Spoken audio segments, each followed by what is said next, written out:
इन 3 easy steps को follow करके आप किसी भी किस्म की वेबसाइट को इजीली रिस्पॉन्सिव बना सकते हैं कि वो हर स्क्रीन साइज के डिवाइस यानी डेस्कटॉप, लैपटॉप, टैबलेट और फ़ोन पर सही नज़र आए। चलें एक एक करके इन तीनों स्टेप्स को देखते हैं, लेकिन उससे पहले अगर आप चैनल पर नए हैं तो सब्सक्राइब करके पहले 100 सब्सक्राइबर्स का हिस्सा बने। Step 1, identifying break points. आप वेबसाइट को ब्राउजर में ओपन कर लें और डेव टूल्स में से रिस्पॉन्सिव वाला ऑप्शन इनेबल कर लें। इसके बाद व्यू पोर्ट को आहिस्ता आहिस्ता छोटा करें और देखें कि किस किस साइज पर मसला आ रहा है। ब्रेक पॉइंट्स को आइडेंटिफाई करने के बाद एक एक करके लेआउट और टेक्स्ट के इश्यूज को सॉल्व किया जा सकता है। Step 2, responsive layout. लेआउट को रिस्पॉन्सिव करने के लिए फ्लेक्स बॉक्स या ग्रिड का इस्तेमाल किया जा सकता है with and without media queries. सबसे पहले फ्लेक्स बॉक्स की बात कर लेते हैं। आप फ्लेक्स बॉक्स की फ्लेक्स डायरेक्शन प्रॉपर्टी को यूज कर सकते हैं। जब स्क्रीन की विड्थ ज्यादा हो तो फ्लेक्स डायरेक्शन रो, और जब स्क्रीन की विड्थ कम हो जाए तो ब्रेक पॉइंट पर मीडिया क्वेरी लगाकर फ्लेक्स डायरेक्शन कॉलम, ताकि वो छोटी स्क्रीन पर भी फिट हो सके।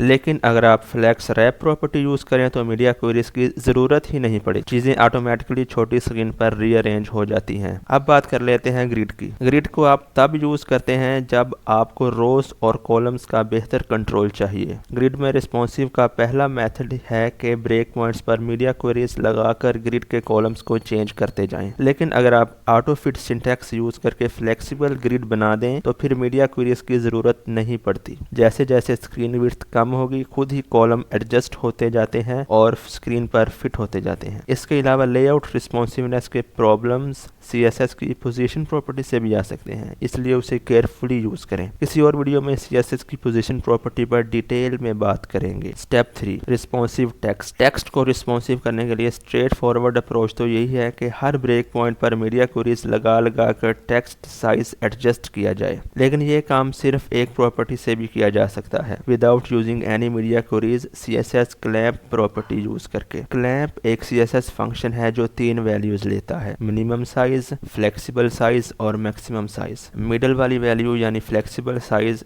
VW या परसेंटेज यूनिट्स में होता है। जब आप स्क्रीन विड्थ को चेंज करेंगे तो ऑटोमेटिकली फॉन्ट साइज चेंज हो जाएगा, लेकिन फॉन्ट साइज मिनिमम या मैक्सिमम से ज्यादा नहीं जाएगा। वैसे तो क्लैंप फंक्शन मीडिया क्वेरीज को अवॉइड करने के लिए अच्छा है, लेकिन इसमें एक प्रॉब्लम आ सकता है। अगर आप VW यूनिट यूज करें तो ब्राउजर का जूम फीचर सही से काम नहीं कर पाता। स्टेप 2 और 3 को हर ब्रेक पॉइंट पर रिपीट करें जब तक कि सारे ब्रेक पॉइंट्स सही हो जाएं। आपको चाहिए कि कम से कम 320 पिक्सल विड्थ तक स्क्रीन साइज को टारगेट करें। इससे कम जाने की जरूरत नहीं है, इतनी ही रिस्पॉन्सिवनेस इनफ है। उम्मीद है आपने इस वीडियो से कुछ नया सीखा होगा। Like the video, keep learning, keep growing.